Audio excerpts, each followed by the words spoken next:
అంతేకాదు సాధ్వీ విక్రయ అంటే సాధ్వీ విక్రయ అంటే ఇంటిని క్షేమంగా చూసుకునేలాంటి అమ్మాయిని కూడా రోడ్డు మీద పడవేసే స్థితి వస్తుంది.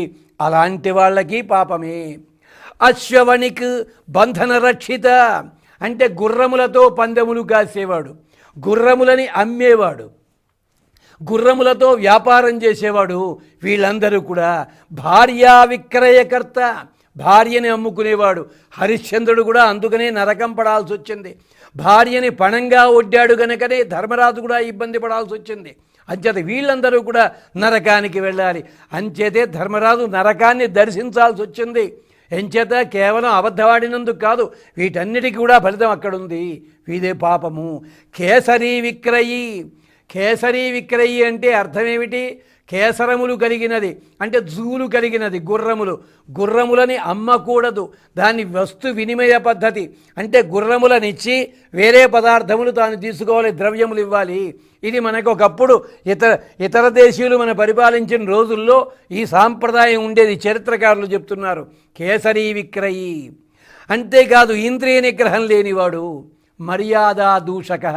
కొన్ని నియమాలు పెట్టారు, నియమాలు పాటించండి అంటే మనం ఏమంటాం, నియమాలన్నీ మానవులే రాసుకున్నారు కదా, మానవులు మార్చుకోవచ్చు కదా అంటే బాగానే ఉంది. ఎడం చేత్తాడు కూడా ప్రాక్టీస్ చేసి ఎడం చేత్తో అన్నం తినద్దని ఎవడైనా అన్నాడా? తిని ట్రై చేయొచ్చు కదా. అంచేత మర్యాదా దూషక అంటే కొన్ని నియమాలు పెట్టారు, ఆ నియమాల్ని దూషించకండి, పాటించండి, దూరంగా వెళ్ళకండి, వాటికి మర్యాద పాటించండి. దీనికే ఒకప్పుడు చెప్పుకున్న ఉదాహరణ చెప్పుకున్నాం. మర్యాదలు మనం పాటించినట్టయితే ఆ మర్యాద మనని రక్షిస్తుంది, అదే ధర్మము. ఎంచేత 18 ఏళ్ల కుర్రవాడిని అంతఃపురంలో వేశారు పట్టుకెళ్ళి. ఆడవాళ్ళంతా తిరుగుతుంటారు, వాడు నిలబడగలడా? అలాంటి తోట వాడి ఉద్యోగం ఏమిటో తెలుసునా? చేతిలో కర్ర పట్టుకోవాలి. యువకుడికి కర్ర అవసరం లేదు, తల దించుకునే ఉండాలి. తల దించుకునే అలవాటు యువకులకు ఉండదు. ఆ కర్ర తాటిస్తూ నడవాలి, అవసరం లేదు. కానీ వాడు చేశాడు. పదవీ విరమణ అయిన తరువాత వాడు అంటాడు, ముసలితనం వల్ల తల వాలిపోతోంది కానీ నాకు కొత్తగా అనిపించడంలా. ఏం చేత యవ్వనంలో తల దించుకునే ఉన్నా గనక ఇప్పుడు నాకు కొత్తగా లేదు.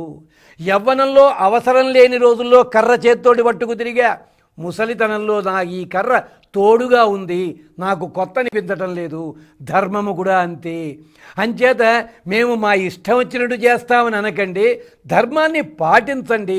ఏదో ప్రమాదవశాత్తు ఎక్కడో ధర్మం చిన్న లోపం వస్తే అప్పుడు కూడా ధర్మం మిమ్మల్ని రక్షిస్తుంది.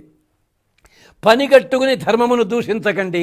దురిష్టకృత్ ఇది ఈ కాలంలో జరుగుతోంది. అంటే క్షమించాలి, మరి తప్పదు ఉన్నమాట చెప్పుకోవడానికి. దురిష్టకృత్ అంటే దుర్మార్గాలు చేయడం కాదు. దుహ్ ఇష్టకృత్ కొన్ని యజ్ఞాలుంటాయి, కొన్ని హోమములుంటాయి, కొన్ని పద్ధతులుంటాయి. యజ్ఞాలు తప్పు కాదు. యజ్ఞములు ఏవి కావాలంటే అవి చేసుకోండి, క్రతువులు ఏవి కావాలంటే అవి చేసుకోండి. దానికి ఏ పేరు పెట్టండి, ఒక రాత్రి అనండి, త్రిరాత్రం అనండి, పంచరాత్రం అనండి, నవాహ్నికం అనండి, ఏకాదశ కుండాత్మకం అనండి. పేర్లేమీ తప్పు కాదు, శాస్త్రము తప్పు కాదు. కానీ తప్పెక్కడా? దుహ్ ఇష్టకృత్.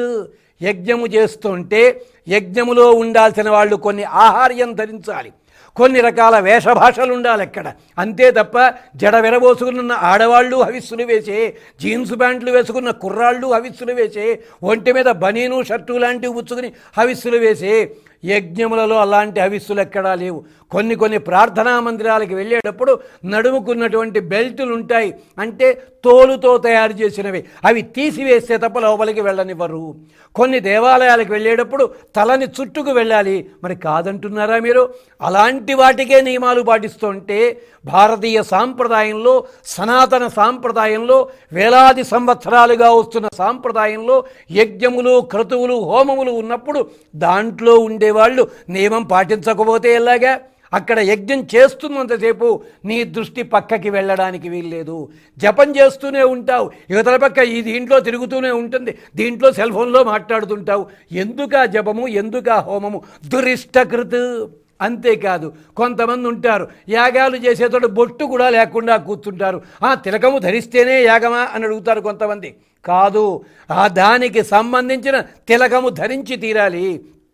లేకపోతే తప్పది. అంటే కొందరంటారు జ్ఞానము ప్రధానము, ఇలాంటి ఆహార్యము వేషభూషల. మంచిది, జ్ఞానమే ప్రధానమైతే, కడుపు నింపుకోవడమే ప్రధానమైతే ఇటుక పొడితోటి కూడా కడుపు నిండుతుంది కదా, పచ్చగడ్డిలో కూడా విటమిన్లు ఉంటాయి కదా, అక్కడ లేదా నీకు? జ్ఞానం అంటే తమిళనాడు ప్రాంతంలో ఒక అవధూత ఉండేవారు. ఆయన అవధూత కాదు, అవధూతగా మారాడు తర్వాత. ఆ మహానుభావుడు ఒకసారి వేసవి కాలంలో పడి ఏది తింటున్నాడో తినలేని స్థితిలో ఉండి తినేస్తే పక్కనున్న గొడ్లు కాచుకునేవాడు రక్షిస్తే, ఆ గొడ్లు కాచుకునేవాడికి చెప్పాడు, నాయనా నువ్వు నాకే పదార్థం ఇచ్చావో అదే 10 మందికి పంచిపెట్టి బతుకుతావన్నాడు. మహాకోటీశ్వరుడయ్యాడు, వ్యాపార సంస్థ పెట్టుకున్నాడు, మహానుభావుడది. ఆయన అవధూత. అలాంటి వాళ్ళు అంతే తప్ప మేము నియమాలన్నీ వదిలిపెడతామని యజ్ఞయాగాదులు చెయ్య